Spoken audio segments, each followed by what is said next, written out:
Ni Akoma. Akoma. Happy Akoma Day. Happy Akoma Day. We are excited to come to you on this day and share a little bit from the Akoma Day book. Yes, day 4. On the virtue and the principle for today. So today is day 4. The virtue for today is consistency. So I'm going to read a little bit. Consistency is purposeful repetition. It involves uniformity in thought, speech, and action as a couple or family. Maintaining consistency in an Akoma relationship ensures growth and progress. Where consistency is absent, confusion, frustration, and failure persist. Inconsistency will introduce irresponsibility into our relationships, leading us to the wrong things at the wrong times for the wrong reasons. Like the baker whipping separate ingredients, consistent work will produce the smooth cream that is togetherness. Harmony in a couple or family will increase the potency of their efforts and enhance the flavor of love.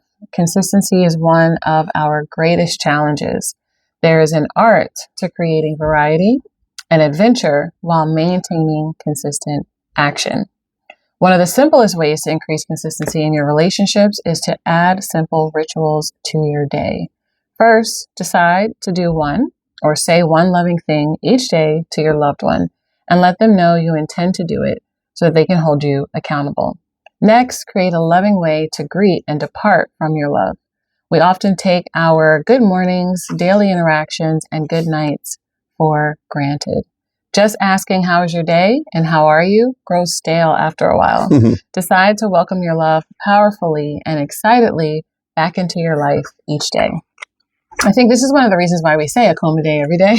That's right. And now you know that we're in the thick of it. We're proving the point that Akoma Day is every day. And this is actually, I think, a pivotal day because it's in the middle, right? This is where how many days can you be consistent? Can you do 7 days in a row of recommitting to a virtue and a principle around love? It's difficult, right? So as we were saying, and even the Akoma Day book being years old, right? We're saying consistency is just one of the hardest things, period. But as we have said in previous days, now more than ever, I think there's a lot that is competing for our attention. Yes. So it's hard in and of itself for you to maintain consistency to the things that you want to do for your own self, let alone for a person that you say that you love. So this is where practicing the consistency is important. And I think that these are 2 very simple ways to be able to be consistent and to find presence and variety in. So when you're saying that you want to say to do one loving thing or to say one loving thing, that's consistent. That can be every day. But how are you going to do it? That takes some presence in how you want to do it today and how it needs to be done for it to register with the other person today. And saying something amazing and beautiful in your, good mornings and your good nights is a way for you to be present, not take something for granted, and also to find the truth of the moment of what do you want to say in this morning? What do you want to say in this coming back together and this departing for the day in your separate ways?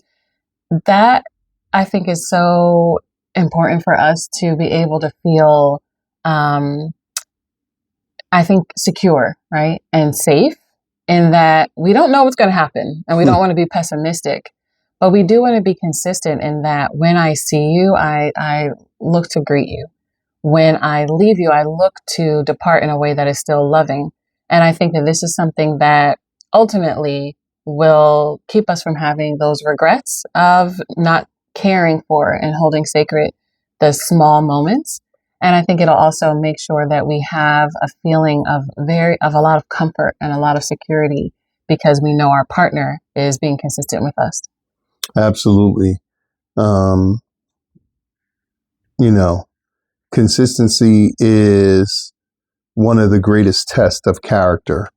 And so the principle that goes with consistency is unified fruit. So it says here in the Akoma Day book, what does your labor currently produce? Are you creating what you want in your relationship? and your life, an Akoma relationship will yield a unified crop to add to the harvest of the universal Black family. Ideally, we should join our resources and invest in our communities. In addition to the financial harvest, we must nurture our most important fruit, our children. The idea of any physical action bearing fruit is a simple manifestation of the Holy Trinity revealed by the African ancestors. The Trinity reflects the interrelationship of all our daily activity. It is often called the Father, Son, and the Holy Spirit. Another ancient reference is the Mother, Daughter, and the Divine Life. This understanding of the Trinity is plainly visible through the relationship of the doer, the act, and the deed produced. For instance, if Nwasha cooks dinner, then Nwasha is the mother. The actual movements of cooking is the divine life, and the completed dinner is the daughter, produced by the action.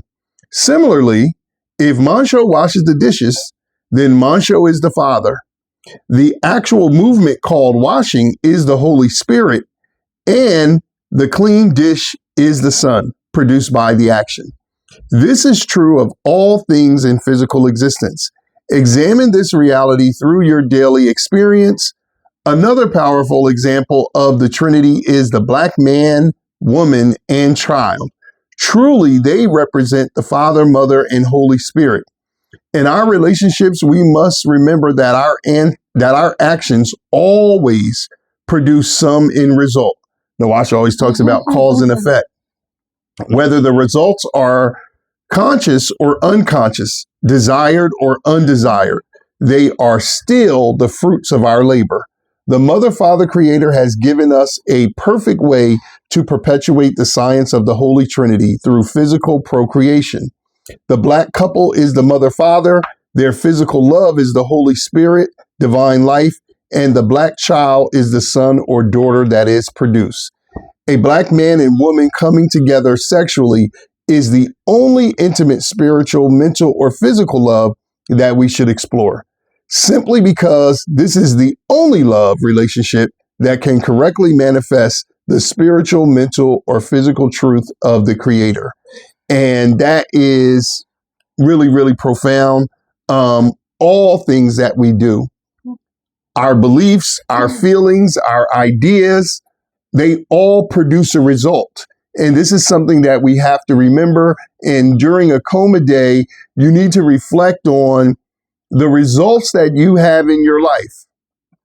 What is the actions? What is the energy that produced them? What is the Holy Spirit, the divine life that is producing the son or daughter that you, the mother or father, are creating? That's what you got to understand.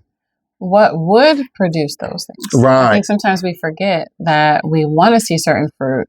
Then what would the action need to be? And then who would I need to be to, make sure that I could initiate and maintain that action? Because just wishing for the fruit doesn't actually make it bloom. And I think that what's so important is fruit. There's a cycle for life, but fruit is often what we see as the end result. Right. So what comes before that fruit is the seed, right? And we have to be able to plant those seeds and nurture them in order to have the fruit. And know that, as Montsho was saying, whatever we have, there was some seed and some nurturing of it.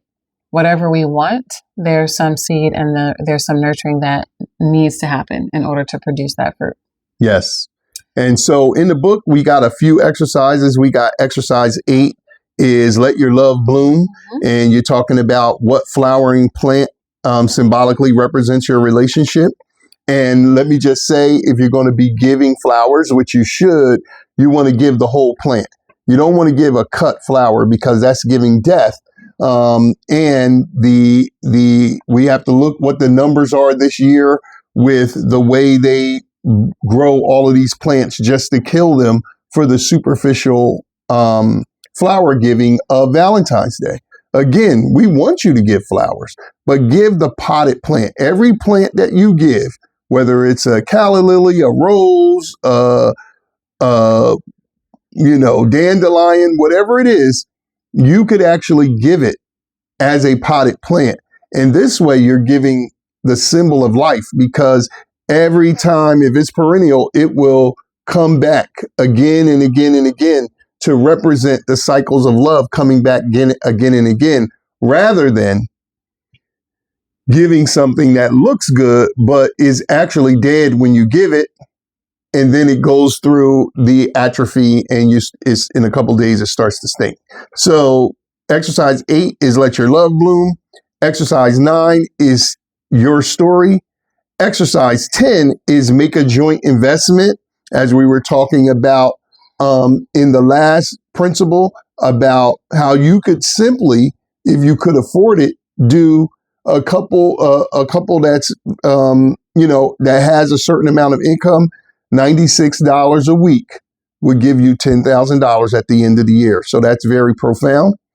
You could do exercise 12 is your personal development chart. And so when you go into the book, you will see all of these.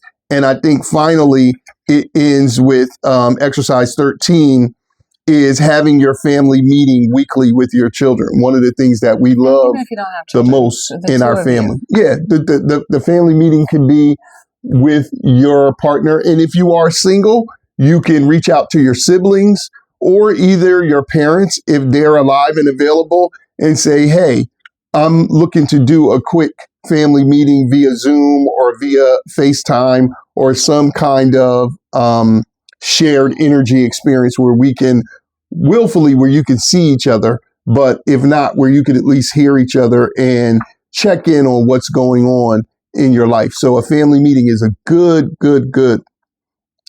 practice to begin to help you to, bear good fruit. So we rolling, and we on day 4, going to day 5. This is the introduction of Akoma Day this day, and we're grateful for you tagging along. So as always, stay plugged in, and we're looking forward to seeing what you're sharing and for you receiving all the things that we'll be sharing today. So as always, we're greeting you in peace, and we're saying, Nia Akoma. Nia Akoma.